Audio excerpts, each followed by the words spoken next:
Les amis, bonjour, j'espère que vous allez bien et que tout se passe pour le mieux pour vous. La France est qualifiée en quart de finale de cette Coupe du Monde en éliminant la Pologne 3-1. On va analyser le truc, alors il y a une première mi-temps qui est, j'ai envie de dire, plus doute. Il y a plus de doute, le but de la fin de cette première mi-temps d'Olivier Giroud, qui devient le meilleur buteur de l'histoire de l'équipe de France, et rien que ça déjà, on s'arrête 2 petites minutes, vous mettez un petit commentaire de félicitations, et on s'arrête, on analyse, on parle un petit peu d'Olivier Giroud, les gars. Moi j'ai envie de dire respect. Parfois j'ai plus même de respect pour un mec qui n'est pas annoncé comme...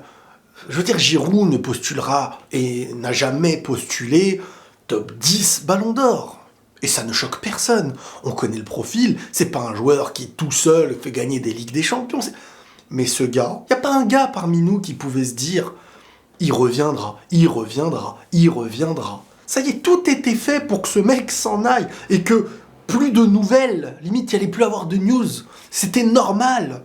Benzema revenait, Mbappé, lui, il paraît que c'était en mode, voilà, tu sentais que même le coach, ça y est, était dans une optique où c'est l'un ou l'autre, ce sera pas Benzema et Giroud, ce sera pas Benzema et Giroud. Au final, dans cette Coupe du Monde, ça aura été, parce qu'ils ont été sélectionnés, Benzema et Giroud, Benzema étant blessé, et là où tout le monde, après l'Euro, se disait que malheureusement, Giroud ne pourra jamais battre le record d'Henry ou ni même l'égaliser. Et Giroud lui-même, on sentait la frustration qu'il pouvait y avoir sur ça. Eh ben non, le mec, il revient. Et ben, il bat ce record. Et là, dans cette Coupe du Monde, il marque. Il marque des buts importants. Alors, cette équipe de France va bien. Cette équipe de France va bien, même si... Comme toutes les équipes, on peut toujours trouver des choses. Et en première mi-temps, on sent que il y a derrière un doute qui peut vite s'instaurer. Et j'ai peur que ce doute qui s'instaure rapidement face à une équipe qui l'exploite rapidement eux aussi, comme la Suisse, c'est-à-dire la Suisse, tu les avais joués, ça y est, t'avais marqué et tout. Et quelques petites minutes ont fait que tu partes en cacahuète. Et ça, il va falloir à tout prix essayer de le sortir. Parce que je pense que cette équipe de France, contre une majorité, saura maîtriser son match à 80%. L'équipe de France, si elle ne gagne pas cette Coupe du Monde, ça va être sur les 20% d'un match. Ça ne sera pas sur 80% d'un match. Ça va être sur 20% d'un match dans lesquels ils seront dominés, dans lesquels il pourra y avoir une force de l'autre équipe, une phase de domination temporaire de l'autre équipe. Après, bien sûr, si tu joues l'Espagne, il y a peut-être plus de chances qu'ils aient le ballon et que tu sois dans un système de contre-attaque et tout. Bref, bravo Giroud, les gars, bravo les Bleus. Ils ont fait un gros match. Ils ont fait un gros match, surtout une deuxième mi-temps de patron. Bon, Mbappé, Kylian Mbappé est en train de montrer que c'est son année. C'est aussi simple que ça. Comme je vous le disais même en live l'autre fois, abonnez-vous sur Twitch. Pour moi, Mbappé, s'il veut un ballon d'or actuellement pendant qu'il est au PSG, ça va plus passer par des statistiques avec le PSG et un trophée avec l'équipe de France. Et soit l'Euro, soit la Coupe du Monde.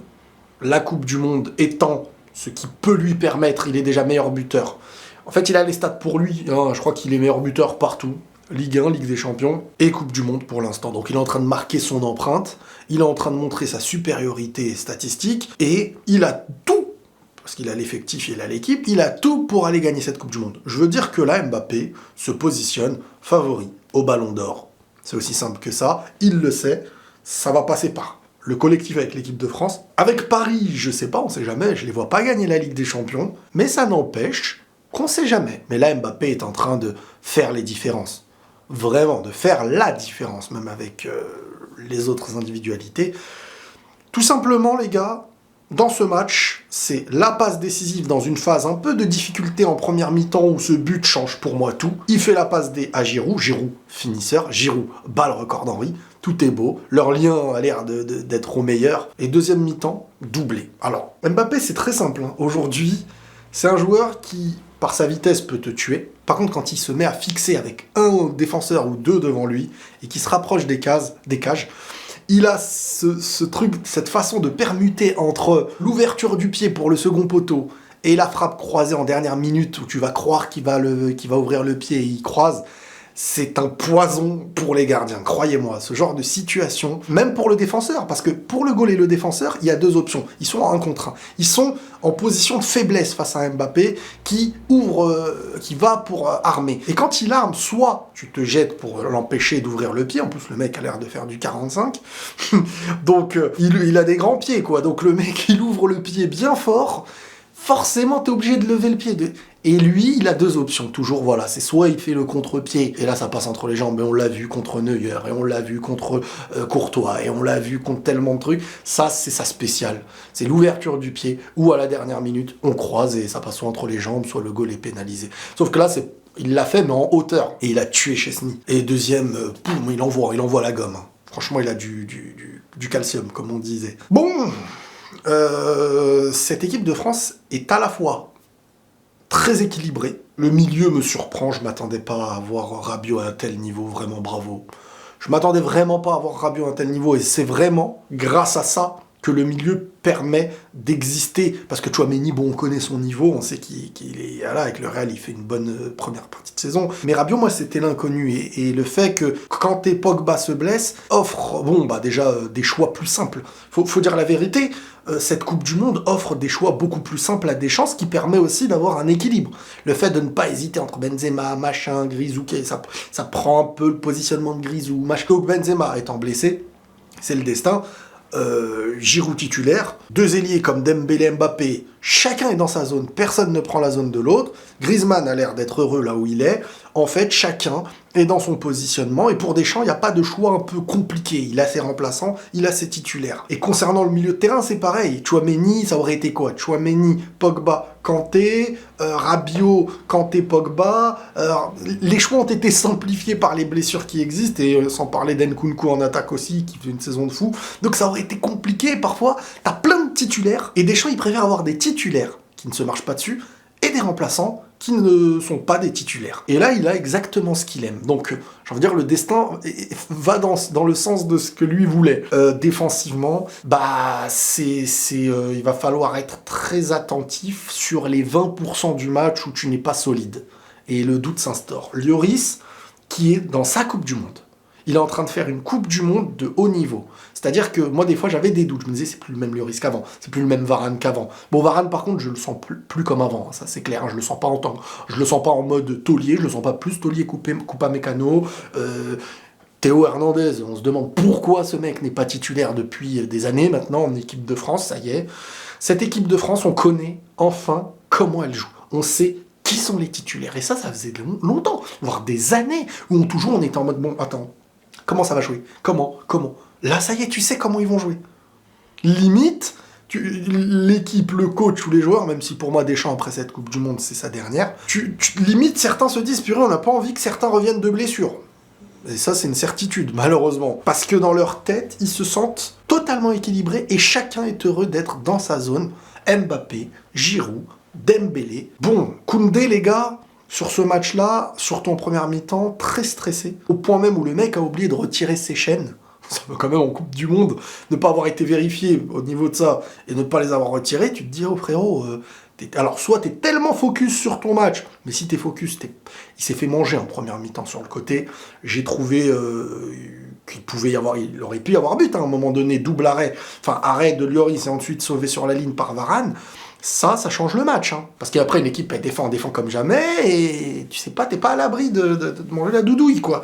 Donc attention, parce que cette Coupe du Monde peut te faire manger la doudouille, hein. Ne jamais rien sous-estimer. La France, pour l'instant, gère très bien sa supériorité, son efficacité, ce côté où tout le monde apporte. Je trouve que c'est peut-être l'équipe, je m'y attendais pas, hein, je pensais pas que j'allais dire ça, mais je trouve que c'est quand même l'équipe la plus complète. Malgré les blessures, et c'est la dinguerie de ce truc-là, en fait. C'est que malgré toutes les blessures, tu sens que cette équipe-là, comment elle joue, même Griezmann, qui retrouve vraiment le temps du tournoi, là, tu sens que chacun s'est mis focus. Hein. Ah, tu sens que les mecs, ils boivent de l'eau. Hein. Les gars, ils sont totalement focus dans leur Coupe du Monde, et chacun est vraiment très sérieux. C'est une grande équipe de France. Alors bon, le penalty à la fin de Lewandowski, l'arbitre, je veux dire, il y a 3-0, on dirait il vivait pour la caméra. Il vivait pour les caméras, l'arbitre à la fin.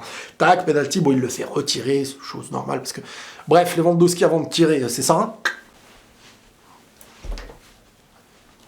Et voilà, après il tire. J'avoue, en vrai, il devrait y avoir une règle. Parce que franchement, moi je trouve, les goals, ils sont trop restreints dans leur ligne face à des mecs qui peuvent courir, pas s'arrêter, mais entre guillemets s'arrêter, couper la ligne au moment du tir. En vrai, il devrait y avoir une course, tu tires, arrête ta danse classique, tes claquettes, je sais pas quoi. En vrai de vrai, ça devrait être comme ça, je pense. Comme ça, c'est tu cours, tu tires, arrête. Parce que le goal, après, il doit être attentif au moment où tu t'arrêtes, donc il peut pas il doit rester sur... Ah oh, oh.